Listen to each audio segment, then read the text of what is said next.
Hello everyone. So today आज हम discuss करने जा रहे हैं महाजनपद के बारे में। महाजनपद का सबसे पहले तो आप टाइम पीरियड याद कर लीजिए 600 BCE से 350 BCE तक।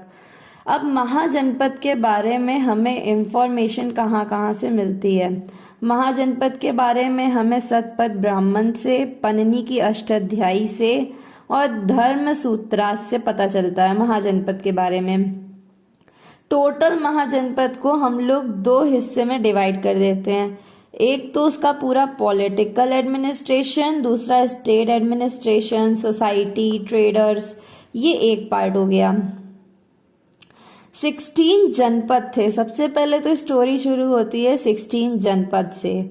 ये 16 जनपद से 4 मेन इंपॉर्टेंट जनपद निकल के आते हैं और वो 4 जनपद से एक महाजनपद निकल के आता है जिसको हम लोग मगध कहते हैं। मगध महाजनपद के रूप में निकल के आता है। ओके, ये 16 जनपद के बारे में हमें भगवती सूत्र और अंगुत्र निकाय, जो कि एक बुद्धिस्ट लिटरेचर टेक्स्ट है, उससे पता चलता है। अब 16 जनपद कौन कौन से थे? तो सबसे पहले तो काशी, वज्जी, मल्ल, सूरसेना जिसकी कैपिटल मथुरा थी, कंबोज, अंग की कैपिटल चंपा, छेदी की कैपिटल सुक्तिमती, कुरु, इंद्रप्रस्थ, मत्स्य की विराट नगरी, पांचाल की अहिछत्र और काम्पिल्य, 2 कैपिटल्स थी पांचाल की। उसके बाद असाक की कैपिटल पोटली, कंबोज की पूंछ, गांधार की तक्षशिला। जो असाक है, असाक दक्षिण पथ पर इस्टेब्लिश्ड है और जो कंबोज था वो उत्तर पथ पर इस्टेब्लिश था। गांधार की कैपिटल तक्षशिला। गांधार के बारे में हमें बेहुस्तुन इंस्क्रिप्शन और पन्नी की अष्टाध्यायी दोनों से पता चलता है। बेहुस्तुन इंस्क्रिप्शन में गांधार, उसकी कैपिटल तक्षशिला के बारे में लिखा है। अब ये किंगडम्स में बाद के जो रूलर्स आते हैं वो वीक रूलर्स होते हैं, जिनके कारण ये किंगडम्स को एनेक्स कर लिया जाता है और इससे निकल के आते हैं 4 मेन किंगडम्स, जिनका नाम वत्स होता है, अवंती, मगध और कोशाल। ओके, तो सबसे पहले तो कोशाल की कैपिटल होती है अयोध्या। वहां के किंग होते हैं किंग प्रसेनजीत। वत्स की कैपिटल कौशाम्बी, वहां के राजा होते हैं किंग उदयन। और अवंती के राजा होते हैं किंग चंद्र प्रद्योत महासेना। जो किंग चंद्र प्रद्योत महासेना होते हैं उनकी डॉटर होती हैं जिनका नाम होता है वासो दत्त की शादी हो जाती है उदयीन से। वत्स के जो किंग होते हैं उनसे उनकी मैरिज हो जाती है। तो जिस पर भाष गुप्ता एम्पायर के टाइम में भाष एक बुक लिखते हैं, स्वप्न वासो दत्त। भाष ने 13 नाटक और ड्रामास लिखे हैं, उनमें से ही एक नाटक है और उस नाटक पर वो बुक पूरी लिखते हैं जिसका नाम है स्वप्न वासो दत्त। ये उदयन और वासो दत्त की कहानी है।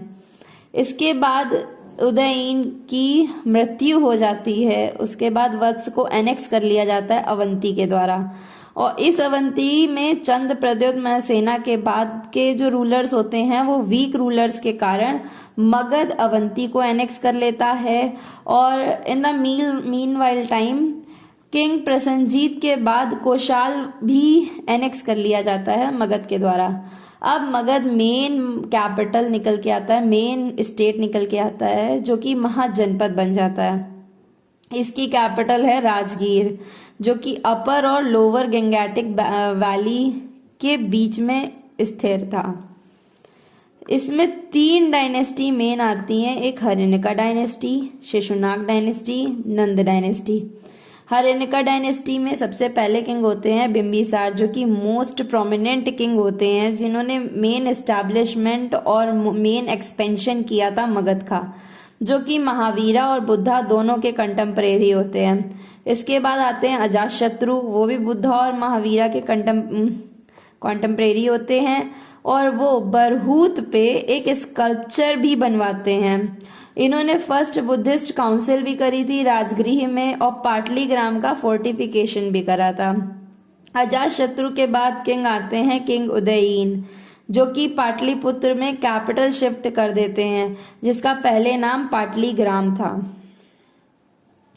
इनके बाद शिशुनाग डायनेस्टी आती है, जिसके पहले किंग शिशुनाग होते हैं, और उनके बाद काल अशोका आते हैं। काल अशोका सेकेंड बुद्धिस्ट काउंसिल करते हैं वैशाली में, इसलिए ये हमारे लिए इम्पोर्टेंट हैं। उदयीन इम्पोर्टेंट है, अजात शत्रु, बिंबिसार। एंड इसके बाद काल अशोका के बाद आते हैं नंद डायनेस्टी पे। नंद डायनेस्टी में सबसे पहले किंग होते हैं महापद्मनंदा। महापद्मनंदा टाइटल लेते हैं एक रथ का और सर्वक्त रंक का टाइटल लेते हैं।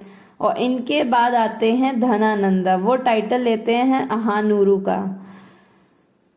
तो महापद्मनंदा के बारे में हमें पुराणास से पता चलता है, और हाथी गुफा इंस्क्रिप्शन से पता चलता है कि कैसे महापद्मनंदा ने कलिंग को कॉन्क्वेस्ट कर लिया था। बुद्धिस्ट लिटरेचर से भी नंद डायनेस्टी के बारे में पता चलता है। बुद्धिस्ट डायनेस्टी में नंद डायनेस्टी को हम लोग बुद्धिस्ट लिटरेचर में नंद डायनेस्टी को हम लोग अनंत कुल और अधर्मिका भी बुलाते हैं। मीन्स अनंत कुल और अधर्मिका इसलिए बुलाते हैं क्योंकि अकॉर्डिंग टू बुद्धिस्ट लिटरेचर और उस समय की सोसाइटी के हिसाब से नंद डायनेस्टी कहाँ से बिलोंग करती है इसके बारे में किसी को इंफॉर्मेशन नहीं थी, इसलिए हम लोग उसको अनंत कुल और अधर्मिका बुलाते हैं। और धनानंद जो इसके लास्ट रूलर थे, नंद डायनेस्टी के लास्ट रूलर, उन्हीं के कोर्ट में एक मिनिस्टर थे जिनका नाम था राक्षस।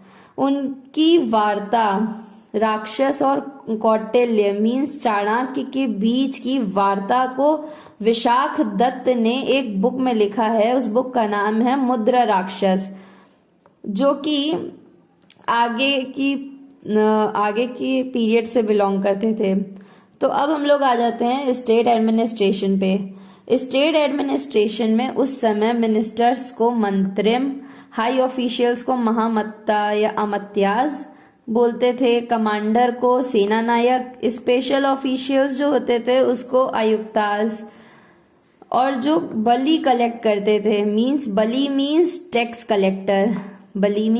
कलेक्टर, जिनको हम लोग बलि साधक बोलते हैं। उस समय जो सोसाइटी थी, सबसे पहले तो सोसाइटी कहाँ रहती थी, जो नगर था, नगर जो कि फोर्टिफाइड सेटलमेंट होता था लोगों का, उसको हम लोग पुरा बोलते हैं, पुर।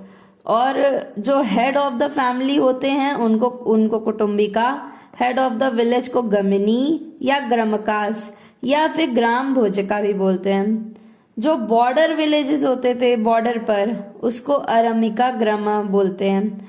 वहां पे जो ट्रेडर्स थे उस समय में, जो शॉपकीपर थे उनको पपनिका, रिटेलर को क्रय विक्रय, मनी इन्वेस्टर को वशनिका, स्मॉल स्केल ट्रेडर को वाणिज्य, सेठी या गृहपति को वो होते थे जो बैंकर्स होते थे, उनको हम लोग सेठी या गृहपति कहते हैं।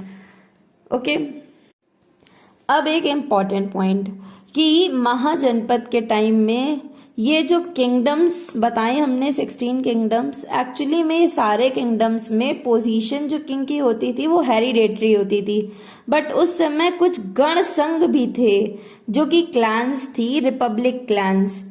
वहां पर वोटिंग होती थी और इलेक्टेड किंग जो होता था वो इलेक्टेड होता था।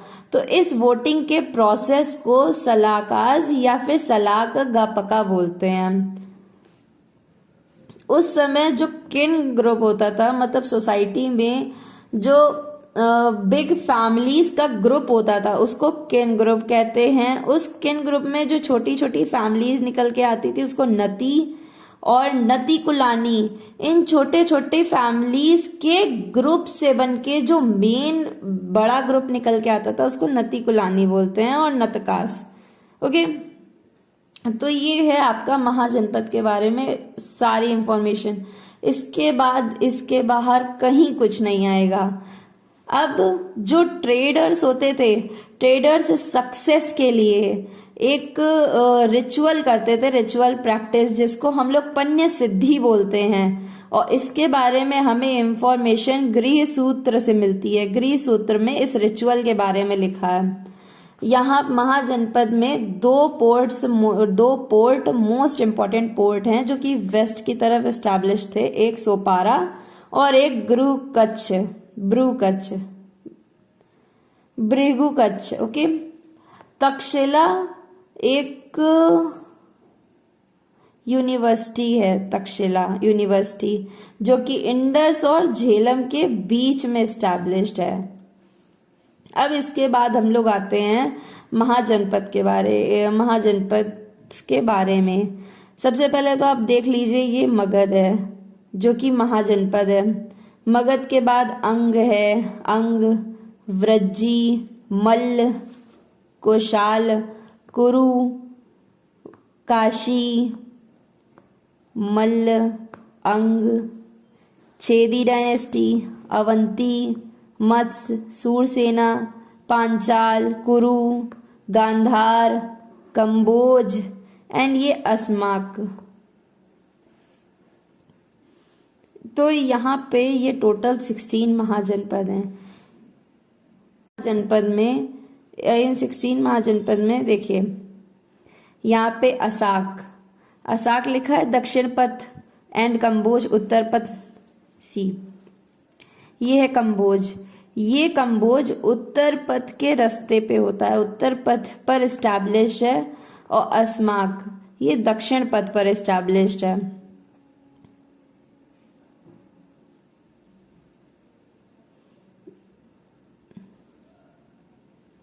तो ये था टोटल महाजनपद और जनपद के बारे में total information, and it's all. इसके अलावा आपको कहीं से कुछ नहीं आएगा।